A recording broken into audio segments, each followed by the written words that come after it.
É fácil dizer quando uma guerra começa. Mas quando uma guerra termina? Para quem ela termina? E será que um dia termina mesmo?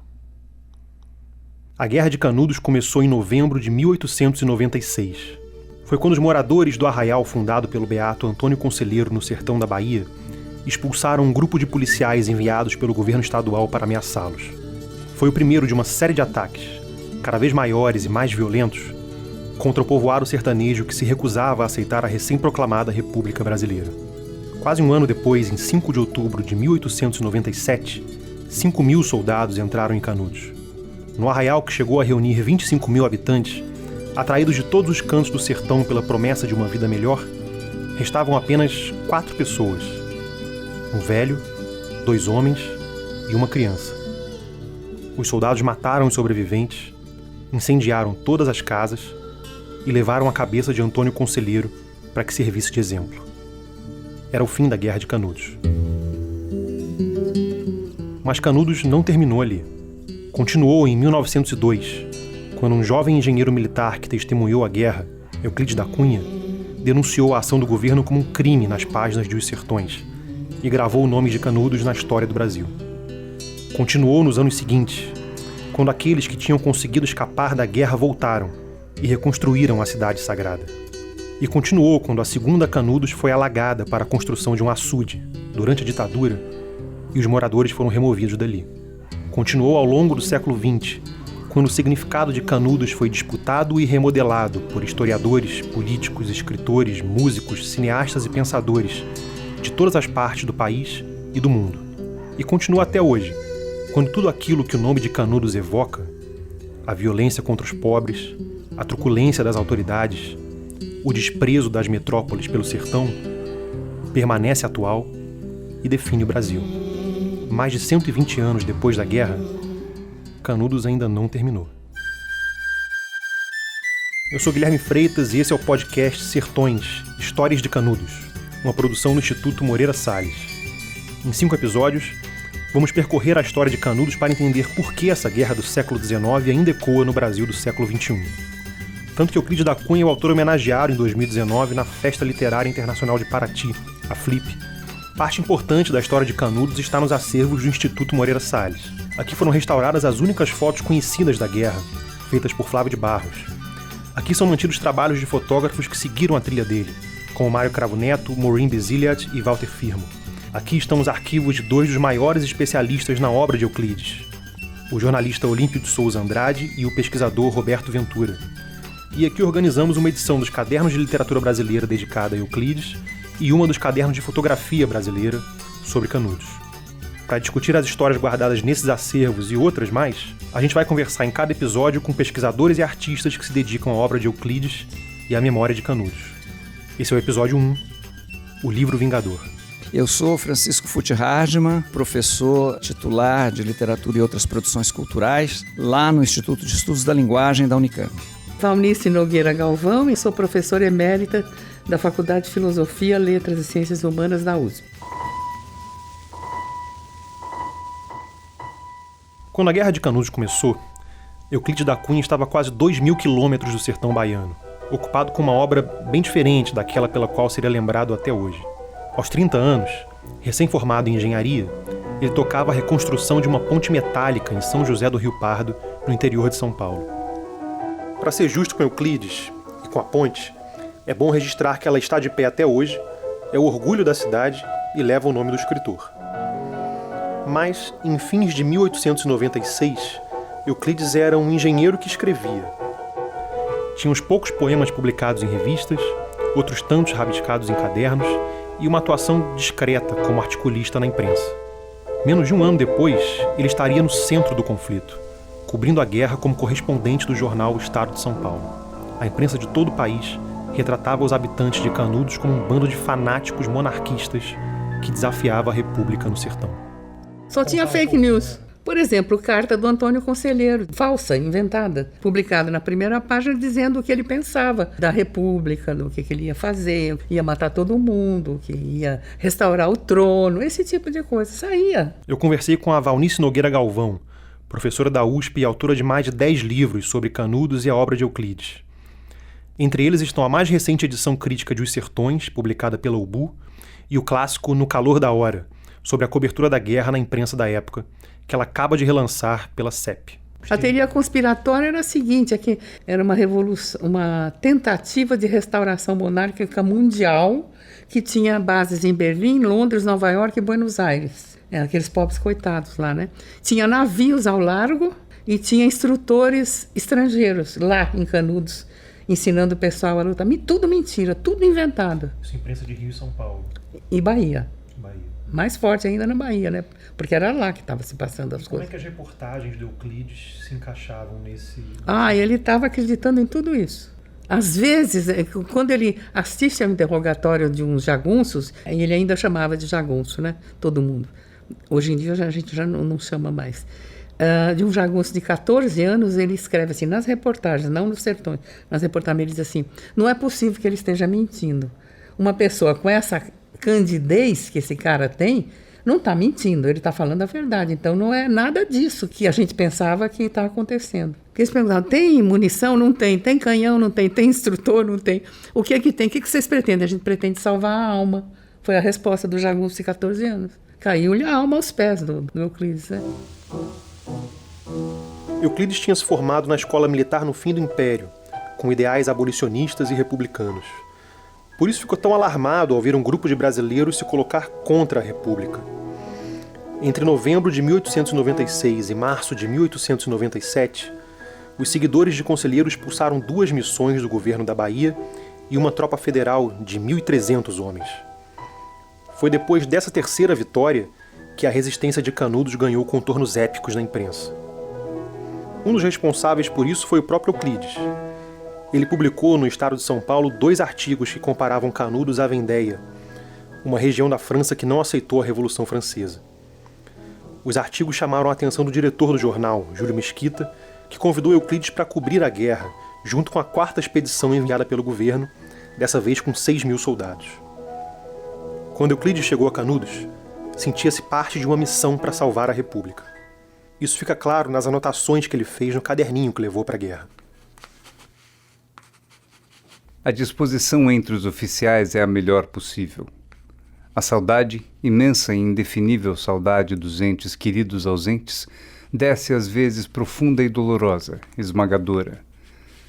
Ao mesmo tempo, porém, como um antídoto infalível, alevanta-se iluminado ao norte o nosso grande ideal, a República.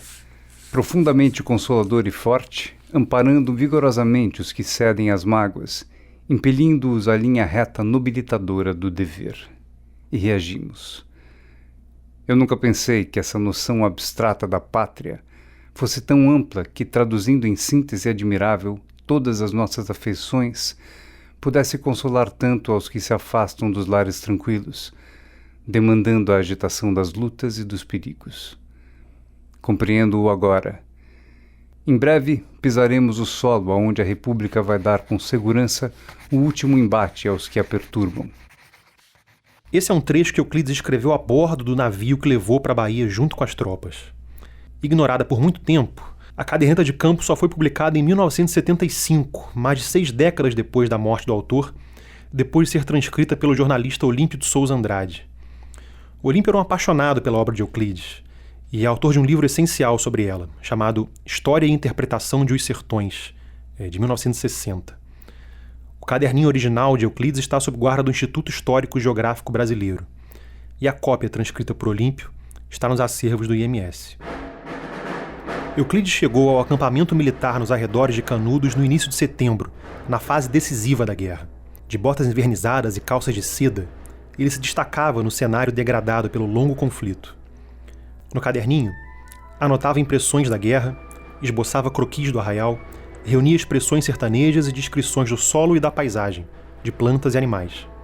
Essa caderneta é um documento inestimável das transformações provocadas em Euclides pelo choque com a realidade da guerra.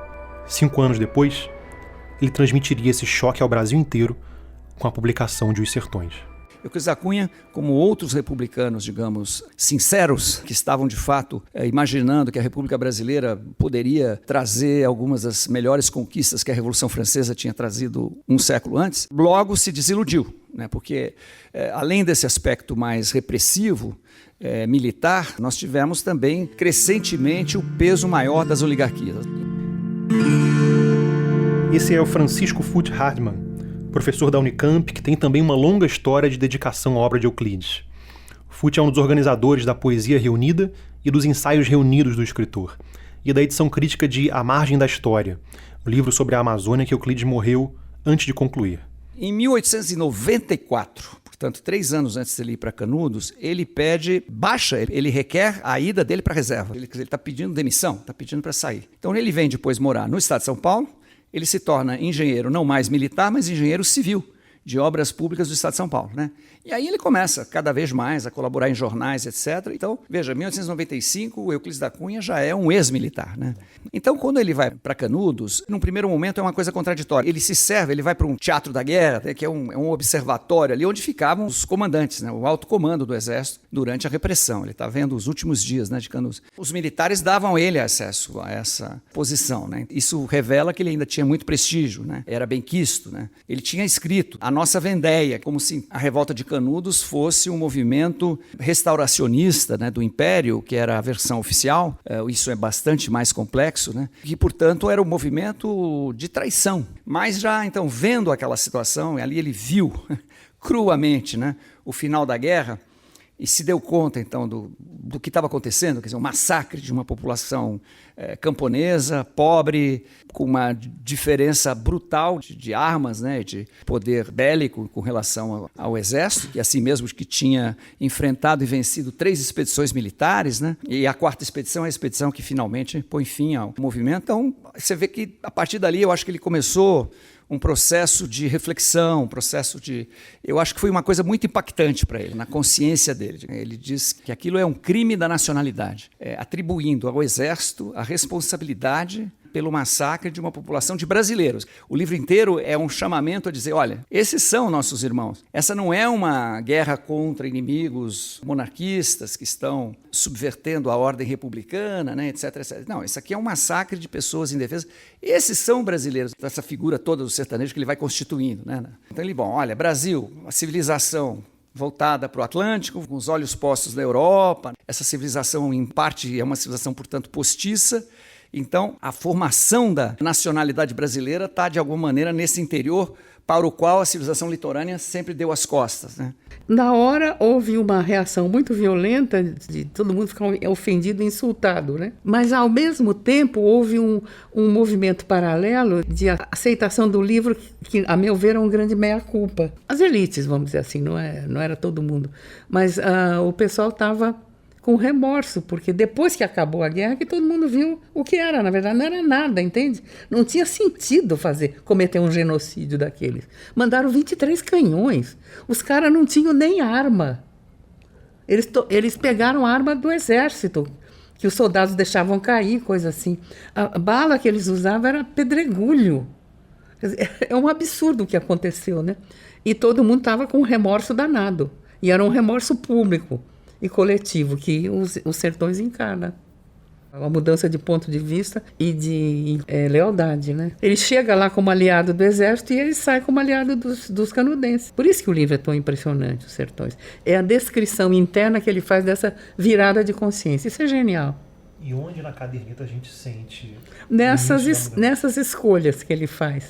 De dados que ele vai elaborar nos sertões e outros que ele não vai, que ele vai abandonar lá. E aí o Euclides, rara cabeça entre aqueles todos, ele percebe que não era nada disso, que estava massacrando era a plebe brasileira, uns pobres coitados que nem armados eram e nem sabiam ler, entende? E você nota que o processo aí era o retorno do reprimido, quer dizer, o Brasil estava tentando escapar do atraso da monarquia e da escravidão e da religião, estava separando a igreja do Estado. E vai lá e tem esse monte de gente que quer um retrocesso. Tem que fazer o quê? O genocídio, mata todo mundo. Que foi o que aconteceu. Aí o Euclides botou a mão na cabeça e disse, eu não sou Não foi para isso que eu fui criado e que eu estudei, para massacrar pobre brasileiro. Ele escreve um livro inteiro pedindo que eles sejam incorporados à nacionalidade, que eles sejam considerados brasileiros, que não eram, né? Mas o que Euclides viu para provocar tamanha mudança de consciência? Em Os Sertões, foi assim que ele descreveu sua primeira incursão ao Arraial, quando enfim viu com os próprios olhos o que tinha sido feito a Canudos em nome da República. Percorria-se ao cabo quase todo o Arraial. A 28, o general em chefe e o comandante da 2ª coluna realizaram, com os estados-maiores respectivos, este passeio atraentíssimo. Seguiram a princípio pelo alto das colinas à direita do acampamento, e depois de uma inflexão à esquerda, descendo por dentro da sanga flexuosa, avançaram até toparem as primeiras casas, e simultaneamente esparsos, jazentes a esmo sobre montes de esteios, traves e ripas carbonizadas, os primeiros cadáveres insepultos do inimigo. Tinha-se neste momento a impressão de uma entrada em velha necrópole que surgisse, desvendando-se de repente à flor da terra. As ruínas agravavam a desordem das pequenas vivendas, construídas ao acaso, defrontando-se em bitesgas de 1 metro de largo, empachadas pelos tetos de argila abatidos, de sorte que a marcha se fazia adstrita a desvios tortuosos e longos, e a cada passo, passando junto aos casebres que ainda permaneciam de pé, oscilantes e arrombados, livres ainda das chamas, despontava ante o visitante atônito um traço pungente da vida angustiosa que se atravessara ali dentro. Dizia-o mais expressiva a nudez dos cadáveres. Estavam em todas as posições, estendidos de supino, face para os céus, desnudos os peitos onde se viam os bentinhos prediletos, inflexos no último crispar da agonia, mal vistos às vezes, caídos sob madeiramentos ou de bruços sobre as trincheiras improvisadas, na atitude de combate em que os colhera a morte. Em todos, nos corpos emagrecidos e nas vestes em pedaços, liam-se as provações sofridas. Alguns ardiam lentamente sem chamas, revelados por tênues fios de fumaça que se alteavam em diversos pontos. Outros, incinerados, se desenhavam salteadamente nítidos, esbatida a brancura das cinzas no chão poento e pardo, à maneira de toscas e grandes caricaturas feitas a giz. Seguia-se. A marcha gradativamente se tornava mais penosa, através de entulhos sucessivos de um esterquilínio pavoroso. A soldadesca, varejando as casas, pusera fora às portas, entupindo os becos e monturos, toda a ciscalhagem de trastes em pedaços, de envolta com a farragem de molambos inclassificáveis, pequenos baús de cedro, bancos e geraus grosseiros, redes em fiapos, berços de cipó e balaios de taquara, jacás sem fundo, roupas de algodão de cor indefinível, vasilhames amassados de ferro, caqueiradas de pratos e xícaras e garrafas, oratórios de todos os feitios, broacas de couro cru, alpercatas imprestáveis, candeeiros amolgados de azeite, canos estrondados de trabucos, lascas de ferrões ou fueiros, caxeringuengues rombos. E nestes acervos, nada, o mais simples objeto, que não delatasse uma existência miseranda e primitiva. Pululavam rosários de toda a espécie, dos mais simples, de contas policrômicas de vidro, aos mais caprichosos, feitos de oricuris, e igualmente inúmeras, rocas e fusos, usança avoenga tenazmente conservada, como tantas outras pelas mulheres sertanejas. Sobre tudo aquilo, incontáveis, esparsos pelo solo, apisoados, rasgados, registros, cartas santas, benditos em quaderninhos costurados, doutrinas cristãs velhíssimas, imagens amarfanhadas de santos milagreiros, verônicas encardidas, crucifixos partidos, e figas, e cruzes, e bentinhos imundos. Isso aconteceu em 29 de setembro, menos de uma semana antes de 5.000 soldados raivosos se depararem com os 4 últimos sobreviventes. Mas isso Euclides não viu. Debilitado pela febre e pelas péssimas condições do front, ele abandonou Canudos em 3 de outubro, 2 dias antes do assalto final. soube do fim da guerra no hospital, em Salvador. E assim como grande parte da imprensa, celebrou a vitória. E não mencionou o massacre em suas reportagens. Levaria 5 anos para acertar contas com a ruína de seus ideais e dizer com todas as letras o que a guerra tinha sido. Na significação integral da palavra, um crime. Estampou essa advertência já na abertura de Os Sertões, que ele viria a chamar de seu livro vingador. Para Foote, toda a obra de Euclides está marcada pela ideia de ruína. Eu acho que a ruína, no caso dos sertões, ela está associada imediatamente à própria paisagem da guerra, né? Na terra, a terra do sertão, ela é já também uma terra em parte arruinada, né? É a terra que está erodida, né? por todas essas transformações geológicas, né? Que levaram então a essa escassez relativa e grande de água, né? E que então toda essa natureza é uma natureza retorcida, né? Ele trabalha muito com essas imagens, aquelas plantas da caatinga, etc. Então você pode ver a paisagem do sertão também como uma paisagem, em parte como uma paisagem arruinada, né? de uma longa história do planeta, né? A visão política dele também, quer dizer, a ideia de que aquele regime que veio propondo, né, uma espécie de revolução a partir do fim do trabalho escravo, né, e do fim da monarquia, e que logo produz uma nova acomodação, né, por cima, né, quer dizer, de um lado, enfim, exército, de outro lado as oligarquias se recompondo. Então eu acho que existe também essa coisa, a ruína do regime, né, o tema da ruína precoce, né. Eu acho que está em vários aspectos dessa nossa modernidade.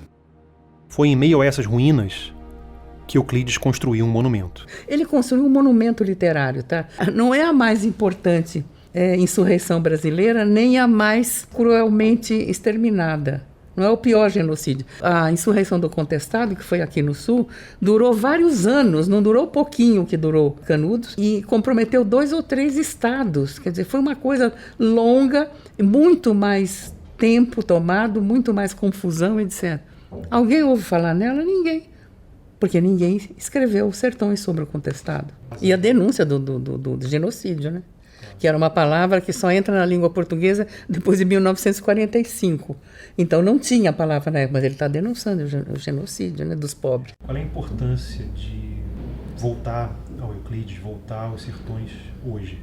Talvez para identificar que o genocídio continua, assim, com outros nomes e sob outras bandeiras. Basta você ver o significado histórico que a Guerra de Canudos teve. Consolidou a República. Não teve mais insurreição contra a República depois da Guerra de Canudos. Acabou. Tinha Farroupilha, tinha a Revolução Federalista, tinha isso, tinha aquilo. Depois da Guerra de Canudos acabou. Foi uma conclamação da nação contra um inimigo interno único, que reuniu a nação nessa missão sagrada. Vamos defender a nação. Acabou. Estava feita a consolidação da República por meio de genocídio interno. Então, historicamente, não é os sertões, historicamente a Guerra de Canudos teve essa função. Mostra que a gente não pode se distrair. Tem que estar sempre atento, porque os ataques aos direitos humanos e às liberdades democráticas que estão duramente conquistados nesse país estão sob ameaça de desaparecimento a toda hora. Penso que essas questões são candentes ainda e têm que ser discutidas. O retrato que Euclides fez de Canudos é lembrado até hoje, mas, como todo retrato, esse não mostra tudo. O que ficou de fora? E como a imagem de Canudos mudou ao longo do tempo, até chegar a nós? Esse é o tema do próximo episódio do podcast Sertões, Histórias de Canudos. Você pode saber mais sobre o podcast na nossa página na Rádio Batuta. O endereço é radiobatuta.com.br. E para conhecer melhor os acervos do Instituto Moreira Salles, acesse o site ims.com.br.